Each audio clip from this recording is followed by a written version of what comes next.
రేవంత్ రెడ్డి ఇంకో దిక్కున్నారు. నేను కొడంగల్లో ఉండే మా అన్నదమ్ములను ఆడబిడ్డలందరూ ఒకటే కోరుతున్నాను, మళ్ళీ మోసపోకండి.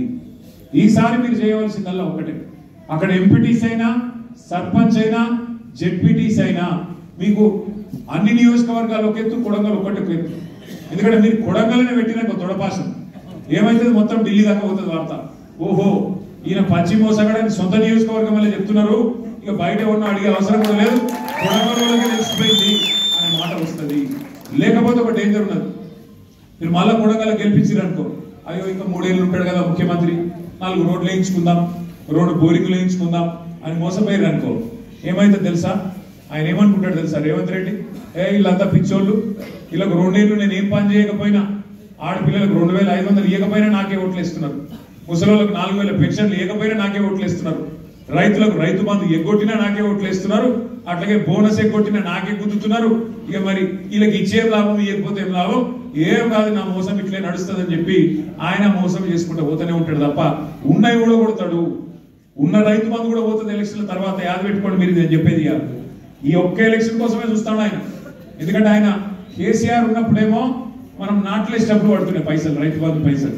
రేవంత్ రెడ్డి వచ్చినాక ఓట్లు వేసేటప్పుడే పడతాయి పైసలు తప్ప తర్వాత పడేది.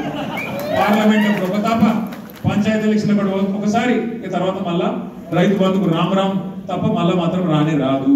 యాద పెట్టుకోండి, నేను చెప్పేది గుర్తు పెట్టుకోండి. ఎట్లా కటింగ్ పెట్టాలని చూస్తున్నాడు ఆయన, ఏ స్కీమ్లో ఎట్లా కటింగ్ పెట్టాలి, ఎట్లా కోసేయాలి అన్నది తప్ప పేదల కడుపు నింపాలన్న ఆలోచన కానీ సోయి కానీ ఆయనకి లేదు. లగచర్ల కావచ్చు, హకీంపేట తాండా కావచ్చు, లేదా ఆ ప్రాంతంలో దుద్యాలలో ఎంత అలజడి, ఇంటింటికి పోయి మా ఆడబిడ్డల్ని ఎట్లా సతాయించారు, ఆడపిల్లలను కూడా చూడకుండా ఎంత అవమానించారు, దయచేసి మర్చిపోవద్దు. వాళ్ళకి జరిగిన అవమానం వాళ్ళకే జరగలే. మీ కొడంగల్ నియోజకవర్గంలోని మన తెలంగాణ రాష్ట్రంలోని ప్రతి ఆడబిడ్డని వాళ్ళు అవమానించినట్టు తప్ప ఇంకోటి కానీ కాదు. ఈ ఎలక్షన్ తోని, ఈ వచ్చే పంచాయతీ ఎలక్షన్ తోనో లేదా అక్కడ చేసే జెడ్పీటీసీ ఎంపీటీసీ ఎలక్షన్ తోనో మీకు ఒక మంచి అవకాశం. కాంగ్రెస్ వాళ్ళు తోవకు రావాలంటే, కాంగ్రెస్ వాళ్ళ కుక్కతోక వంకర అనే బుద్ధి మారాలంటే వాళ్ళకి ఇప్పుడే మోక మీద దొరుకుతారు. మళ్ళీ ఇప్పుడు తప్పించుకున్నట్టు ఇంకా 3 ఏళ్ళు మళ్ళీ దొరకరాలు.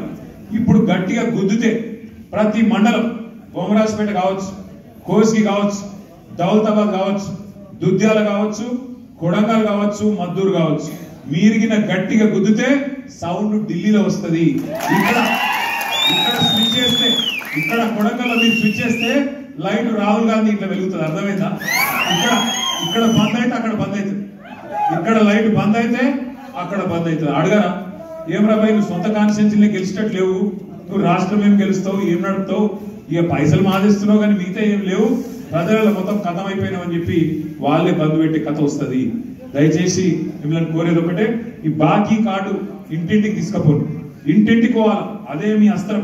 మీరు వేరే కాంప్లైంట్ కొట్టే అక్కర్లేదు, వేరే ఇంకోటి అని చెప్పే అక్కర్లేదు. కాంగ్రెస్ వాళ్ళ మోసమే మీ అస్త్రం అవుతుంది, యాద పెట్టుకోండి. ఎంత దుర్మార్గుడు రేవంత్ రెడ్డి అంటే మీకు ఒక్క ఉదాహరణ చెప్తే దాంతో మీకు అర్థమవుతుంది. ఆయనకి ఏమున్నదంటే ఎంతసేపు ఈ 5 ఏళ్లలో పైసలు ఎట్లా సంపాదించాలి, తిరుపతి రెడ్డి లేకపోతే ఆయన కుటుంబం అంతా పంచిచ్చిండు మంచిగా, కలెక్టరేట్లను కూడా పంచిచ్చిండు. ఒకటి సంగారెడ్డి కలెక్టరేట్, ఒకటి రంగారెడ్డి, ఒకటి వికారాబాదు, ఇంకోటి మేడ్చలు.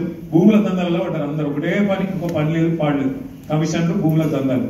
ఎంత దుర్మార్గుడు అంటే ఈ కమిషన్ల కోసం, పైసల కోసం మూసీ ప్రాజెక్టు చేస్తాను మొదలుపెట్టి, మూసీ ప్రాజెక్టు 1,50,000 కోట్లు, 1,50,000 కోట్ల రూపాయలతోని మూసీ ప్రాజెక్టు చేస్తాను మొదలుపెట్టి, మొదలు పెడితే మొత్తం వాళ్ళందరూ ఇల్లు కూడా కొడతాను మొదలైంది. ఇక 16,000 ఇల్లు ఉండే పేదవాళ్ళకి బుల్డోజర్లు పంపి వాటి మీద పెయింటింగ్లు వేసుకుని మొదలుపెట్టారు.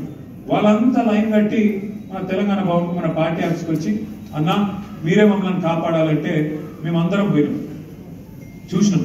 చూసి ఏం చెప్పినామంటే రేవంత్ రెడ్డికి, కేసీఆర్ ప్రభుత్వం ఉన్నప్పుడు 16,000 కోట్లల్లో మూసీ ప్రాజెక్టు చేస్తామని చెప్పి మొత్తం రిపోర్ట్ తయారు చేసినాము.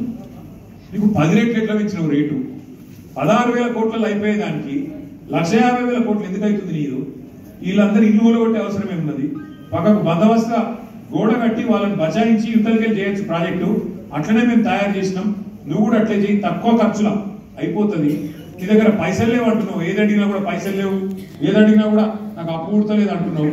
కాబట్టి మరి తక్కువలో చేసే అవకాశం ఉంటే ఎందుకు వేస్తున్నావు అని చెప్పి లొలి పెట్టి, లొలి పెడితే కొన్ని రోజులు బంద్ పెట్టినట్టు పెట్టింది.